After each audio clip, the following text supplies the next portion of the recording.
Welcome to the AppLovin Ads tutorial. Today I'm going to be talking about AppLovin because if you're running Meta ads, if you're running Google ads and you need to get a return on your ad spend and you don't like to be reliant on those platforms, AppLovin might be a great one to throw into the mix.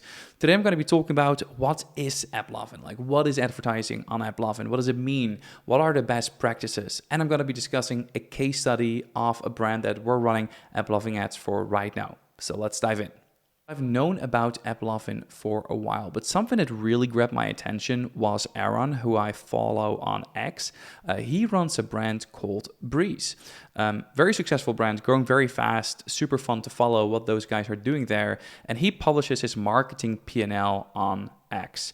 And what I noticed, especially if you look at the marketing P&L from, I think this is February or March 2025, so very recent at the moment of recording, is that he spent $1.4 million on AppLovin ads. And this brand is profitable, meaning that they need to get a return on their ads, so they're only spending obviously as much if they're actually profitable. And what's very interesting that they surpassed their Google spend. And 1.4 million they spent on AppLovin and 2 million on Meta. So yes, Meta is still ahead, but it's incredible that there's an advertising platform right now that can spend almost as much at Meta and more than Google for new customer acquisition. Because if you're running a business and if you're bootstrapped, you need to get a return on your ad spend, just like these guys have. So this is incredible, and this shows that there is a new advertising platform that is potentially as strong as Meta and Google, and therefore really worth looking into. Highly recommend, by the way, following Aaron on X if you are on X. So let's talk a bit about AppLovin and how it started, because the fact that they shifted to the D2C e-commerce brands is actually something fairly recent, because AppLovin started as a mobile ad platform that helped game developers get more users and make more money from their apps. And in 2022/2023, AppLovin shifted to e-commerce ads because the growth from gaming had slowed down. And now actually it shows that it's a strong option for D2C brands looking for new ways to get customers outside of Meta and Google. So very interesting to look into. So let's get through it. So AppLovin has ads in more than 100,000, I'm missing a zero here, 100,000 free mobile apps. And again, they made a pivot to e-commerce advertising. So you're playing a free game basically, and ads will be shown. Because obviously if you're playing something for free, then they are generating revenue with something else, just like social media platforms are. And in this case, this is advertising. And they have 40 million daily users. Right now, it's only for US traffic only. And the studies that they have done throughout their advertisers, it showed that 80% of their conversions are actually coming from new customer acquisition. And this is really interesting. And if you're actually listening to this on our podcast, I recommend hopping over to YouTube, because I'm sharing my screen on YouTube. So I'm going to also be walking through how we actually set this up. So just a recommendation there if you're listening to this on the podcast.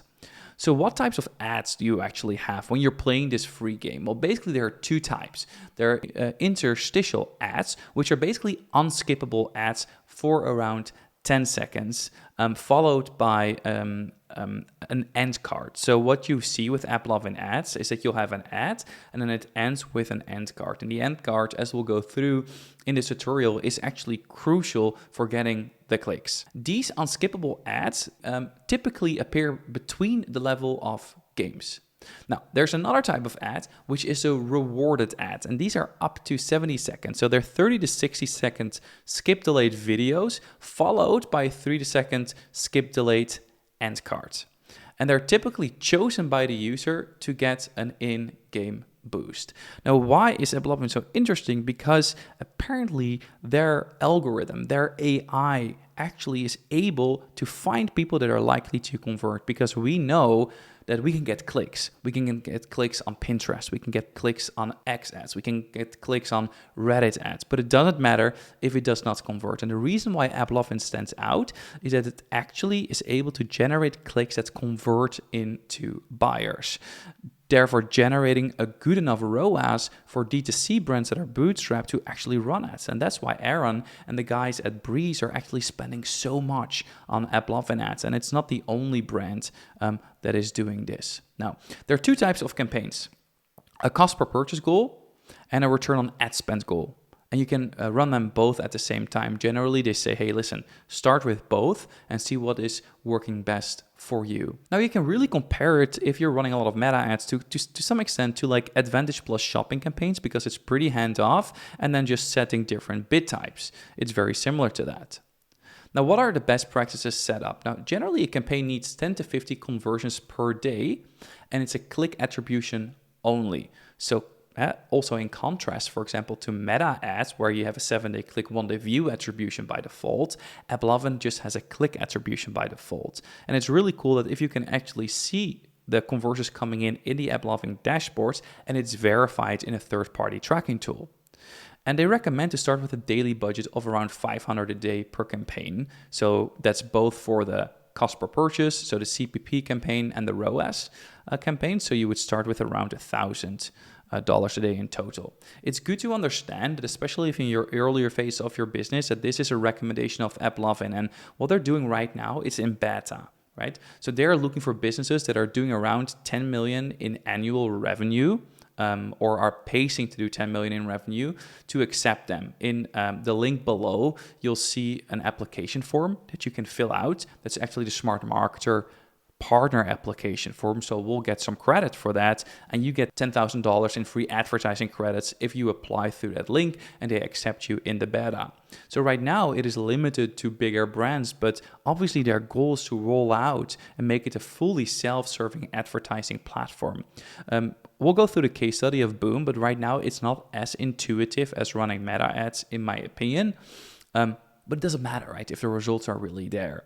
So even if you're not there yet, I do recommend you listening to this and watching the full video so you understand what's AppLovin, what are the best practices, because the moment it actually opens up as a self-service platform, there is a window of opportunity where you can get really good results for very reasonable prices.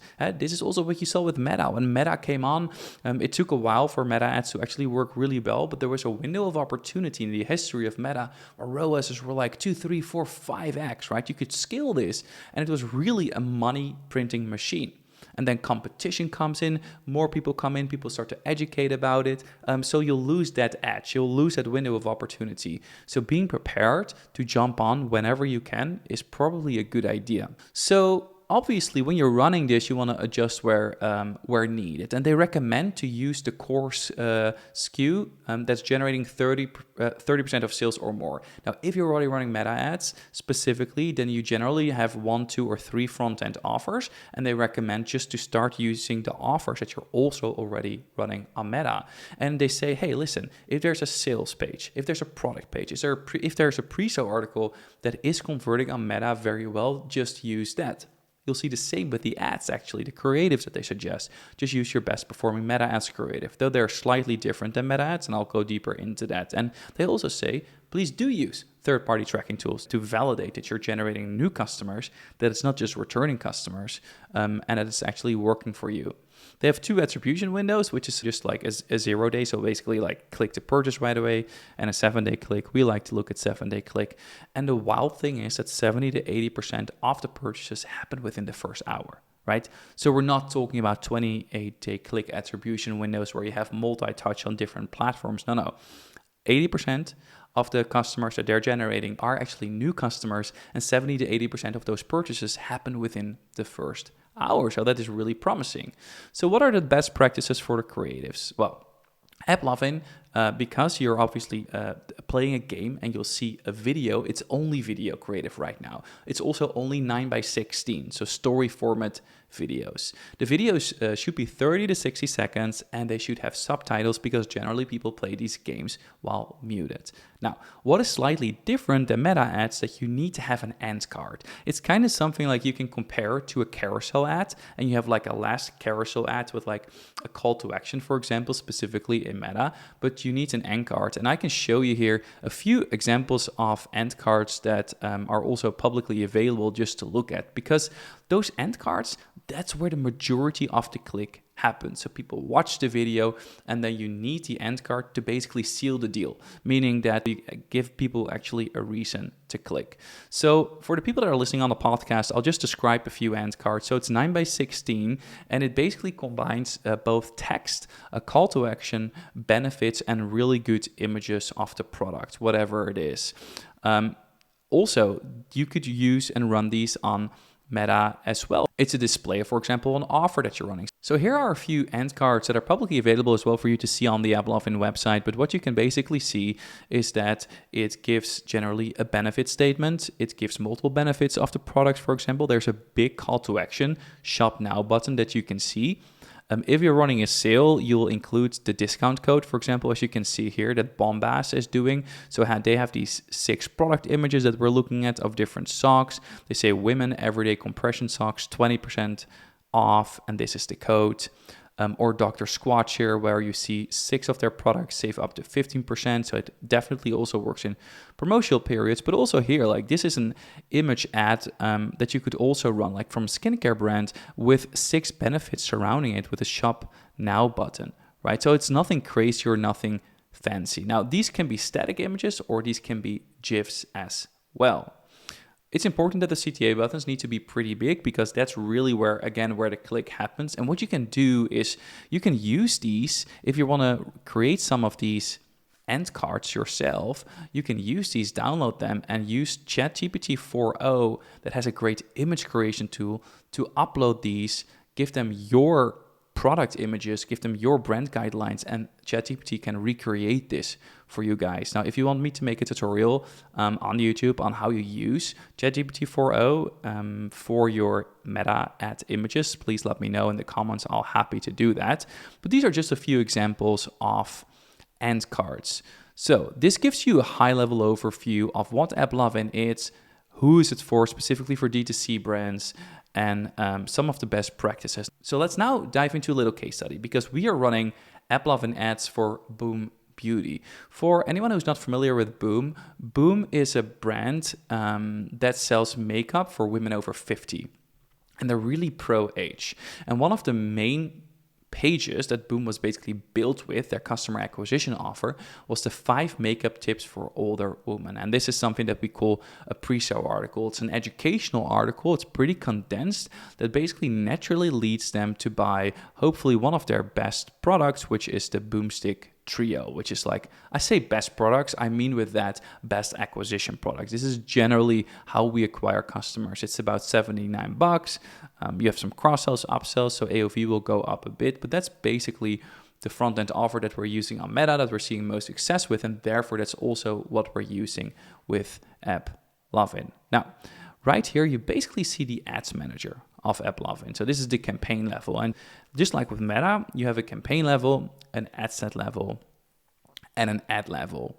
And we're going to be walking through them step by step. Now, here are the campaigns. So as you know, we're running a ROAS campaign, so a ROAS target goal, and we're running a cost per purchase campaign. And these are the results for the last 7 days. And if you take a brief snapshot of this, what you can see is that the ROAS for the ROAS goal campaign is around a 1, right?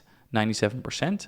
And the cost per purchase is around 0.65. Now, we have noticed that the ROAS campaign for Boom specifically has been performing best. So what have I done? I actually turned off the cost per purchase campaign for Boom that was running at 500 a day.